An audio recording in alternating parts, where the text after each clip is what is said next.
How do the rich manage their money? Like, wouldn't you like to know that? I'll tell you why you need to know that. Because if you actually do what the rich do, you can get what the rich got. And it's actually just that simple.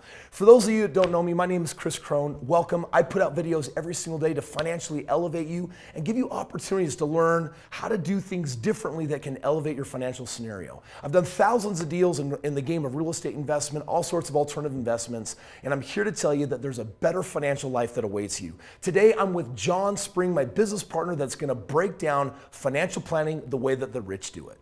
'Cause we're gonna be legends. What we're doing here ain't just scary. It's about to be legendary. Hey, what's up? Listen, we're talking about financial planning with John Spring, my business partner. Listen, John, thank you for, by the way, coming all the way out from the other side of the country to be here today, sit here in my studio. Speaking on stage yesterday, dude, you slayed it. It was awesome. Thank you. Listen, we are having just a blast educating and training people on what they need to know.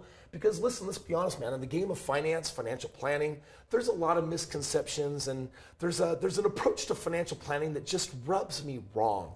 And it's when you sit down with someone that has financial recommendations, and yet they're not asking this one question. Is it enough to get you where you want to be? And you know, the rich, they know how to create wealth, and then they want it managed the proper way. And John, you're one of those guys that both the wealthy go to, but also those that want to become wealthy. Correct. And you've got a unique and different approach to financial planning. That's what attracted me to your organization and ultimately forming a partnership. So first of all, can you just tell us a little bit about you? Well, I'm a financial planner. I'm a fiduciary. Okay. I've been in the business over 20 years. Okay. I'm working with Kris. We're partners. I'm with Epic Wealth Management. We have a great organization, and we're working with, like you said, wealthy people, but also with people who want to be wealthy. That's who we welcome. That's who we want to help. Yeah, and guys, check it out. So today what we're going to do is we're going to be sharing 3 things that the rich are doing to have their money properly managed, but they're the same 3 things that the poor should be doing, or the middle class. These are 3 things that everyone should be doing, but most people don't know about. And trust me, having had my level of success in all these different businesses, it took me all of this time and after all this success to finally get to a place like this where I could oh my gosh, we have got to get this information to the masses way sooner than I got it, because I would have been way better off if I got this, 15 years ago as opposed to only a handful of years ago. Absolutely. Does that make sense? Of course. So John, let's actually first of all talk about this for just a second. What is financial planning anyway? Well, basically, financial planning is setting up for your life and putting money away in a way that you can live your entire life and not worry about retirement, be able to set goals and achieve them. So it doesn't even have to be all about retirement. Yeah. So basically, bottom line is we got jobs or careers or we're investing or whatever it is, and we got money coming in, and you're saying that a part of that money needs to be planning for the future. Absolutely. And if you don't put enough there, or if you don't do your planning correctly, then when your future arrives, you may not be where you want to be. Absolutely. So super important conversation. 3 things that you need to know that the wealthy are doing. The first thing that the wealthy do in managing their money, what's most important in this financial planning game? The first thing is setting the goal and looking at what the end game looks like. They want to know where they want to be and what they want to achieve in the future. So you got to ask yourself, by the way, I know I'm interrupting, but do you know what you want? Do you know what your goal is? And do you know when you want to actually get there? What else does that mean? That's exactly what it means. It's basically then what you have to do is say, all right, how do we get there? Yeah. So you need to set up a plan and implement the plan. A lot of people, they're approached by an advisor. An advisor has a vested interest in selling them one product and basically moving on. It's a transactional relationship. And that doesn't get you where you need to be at the end of retirement. You bought that one product from that guy that doesn't really see you anymore. You need to implement the plan that's going to get you to where your goals are. Yeah. And then third, you need to monitor that all along the way and adjust so that you're getting where you're going. It's just like if you're in a sailboat and you got tides going against you, you need to adjust the sails. You need to make arrangements and make moves so that you can achieve your retirement. Yeah. A lot of people aren't doing that. They think, all right, I bought a couple of stocks, I bought this piece from that guy, I bought something over here. Let's hope it all works out in the end. And there's no coordination, and they're not talking to each other. Yeah, so, now I know you have a specific approach to this, but I know some of you are thinking, wait a second, Kris, dude. You freaking became financially free at the age of 26. It's been all these years now. You've been building all this wealth. Why on earth are you aligning yourself with a financial planner? Aren't you the financial planner? Listen carefully. You're in charge of your financial destiny. Not these guys, not nobody. Only you can be in charge of your financial future. However, with that being said, you need to surround yourself with smart people, experts that all they do is specialize. In fact, I think the biggest thing that's helped me become successful in my life is I'm always surrounding myself with people that have dedicated their life to niches. And 20 people for 20 niches gives me access to the best and the brightest. And I'm telling you right now, one of the reasons why I'm partnering with John Spring is because first and foremost, he's what's called a fiduciary, a registered investment advisor. And that's different than a financial planner because 95% of financial planners are not fiduciaries. Correct. What's the distinction there? Well, a fiduciary has a legal requirement to put the client's best interest above theirs, put it first and foremost. Now, you would think that that's common sense and everybody has to act like. So, John, what does it even mean to be a fiduciary, different than financial planners? Because 95% of financial planners are not fiduciaries. What different standards do you have to uphold? Well, as a fiduciary, I have a legal requirement to put the client's best interest in front of my own. Well, dude, shouldn't every financial planner be doing that? You would think. But you actually have like legal requirements that are different than just the absolutely. basic? As a fiduciary and also as a certified financial planner, I've been held to that standard for over a decade. Okay. It comes natural, and to me, like, you know, and I know you would think it would be common sense, but it's not. But what does this actually mean to like put their interests first? You know what? It means that you have to come to the table with full integrity and honesty, and you have to disclose any conflicts of interest. You have to disclose any financial interest that you're going to make from the product that you're selling. You also have to act in a manner of the client's best interest at all times. So this is actually one of the things that I really appreciate about you, John, and your organization, because a lot of other financial planners over the years that I've met with, because they weren't certified financial planners, because they weren't registered investment advisors, and because they weren't fiduciaries, it meant that they would basically represent products that they thought would be good for you. I don't know about you, but when I'm planning my financial future, I want to keep anyone else's agenda out of it. That's a really big deal. Tony Robbins wrote a book called Money Master the Game. And a big part of the premise of that book was all about the importance of picking someone in financial planning that is a registered investment advisor and a fiduciary, as opposed to, you know, otherwise you could call me financial planner. I mean, bottom line is I help make game plans for people. I show them how to do real estate, build wealth. Right. I'm not a financial planner, but I am helping you claim your financial destiny and future. So I think that first part is a key distinction. I want you to go a little bit deeper, though, on this idea of what does it mean to actually have a holistic view? Well, the holistic view is we sit down with an individual, and just going back to other planners, they come at you, they're not independent, they have a proprietary product that they want to sell and make commission on. Got okay, it. What we do is we sit down and we look at your whole financial world. It's like a doctor. You know, you don't go into a doctor's office and he's waiting there with a prescription for you before he even saw you. Okay. We need to look at you, check your whole body. That's actually a really good analogy. Check out your whole financial world. Yeah. And then based on that, we can look at it and diagnose it and say, all right, this is how you're allocated across all your products, all your 401k, your regular brokerage account, you know, this is how you're allocated, this is your insurance, this is your protection.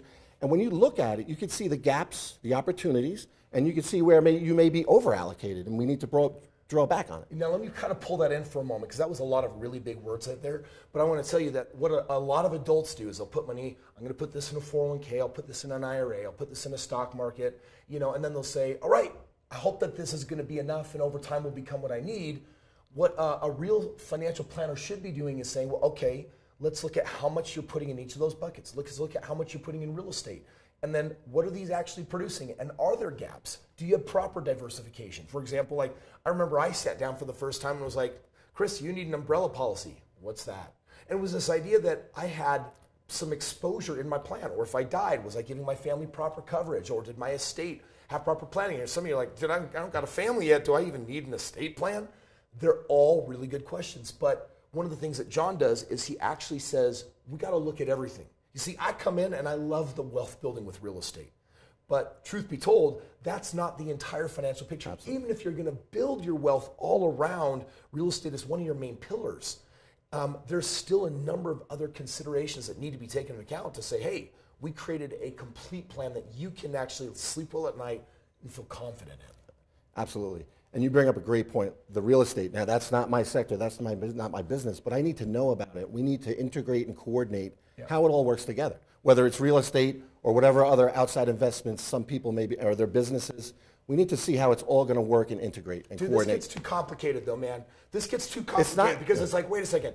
I have to track this thing that's over here, and then my other brokerage account is sitting over here, and then this thing's happening here. Who can even see it all? Do you know what I mean? Like, that's the problem. That's why it's complicated, because again, going back to the financial junk drawer, people have products that they've got from this guy, that guy. Drawer. Yeah. Well, they get their statements and they throw them in a drawer because they don't want. They're just hoping and praying. All right, I got Yeah. more in my junk. Like, junk okay, in my hopefully it works. My booty is getting awful big.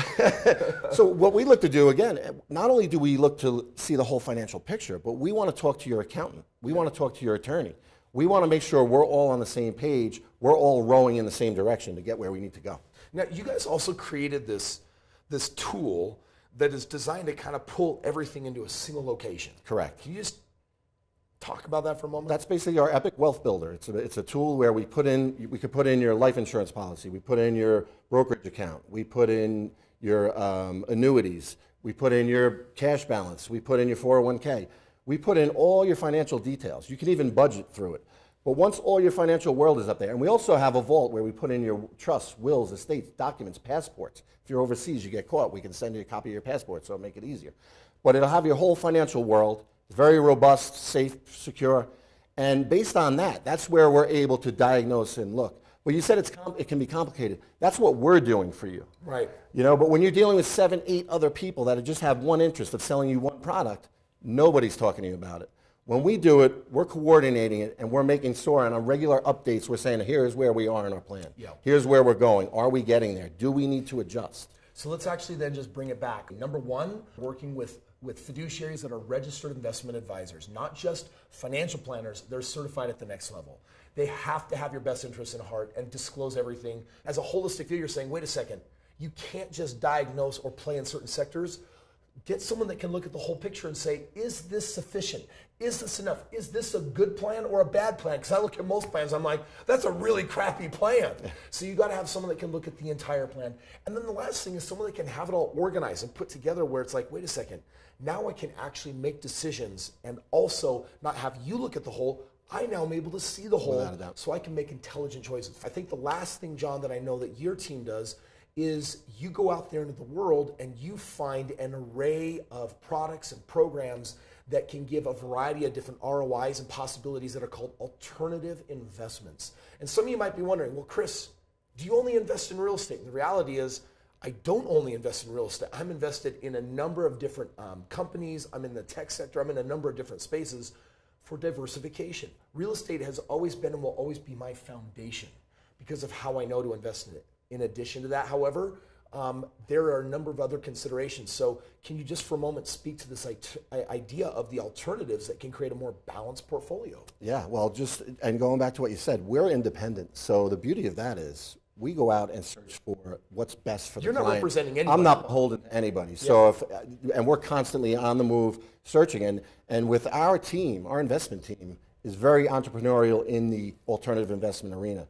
So we're not going with just your traditional alternative investments, you know, metals, MLPs, things like that. They go out and search for products, fully vetted, and we're always on the institutional side where we're protected to the degree you can be protected. Yeah. But we basically search it out, and we're finding returns that aren't correlated to the market. So if your portfolio is going to be down, we want something alternative that's going to be up to offset the loss, so you're not down as much as everybody else. You're outperforming. We're staying on our mark as far as going forward to the goals.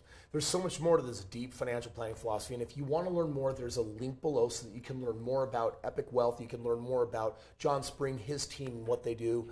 And John, I want to thank you so much for being here today. Thank you for answering this question. You've done a great job isolating, I think, some of the most critical points that the wealthier are concerned with that you also need to be concerned with if you want to become wealthy if you're not already. So John, thank you for being here. Thank you, Kris. Guys, links below in the description. And as always, if you enjoyed this, share this with somebody, subscribe, and I will see you on tomorrow's video.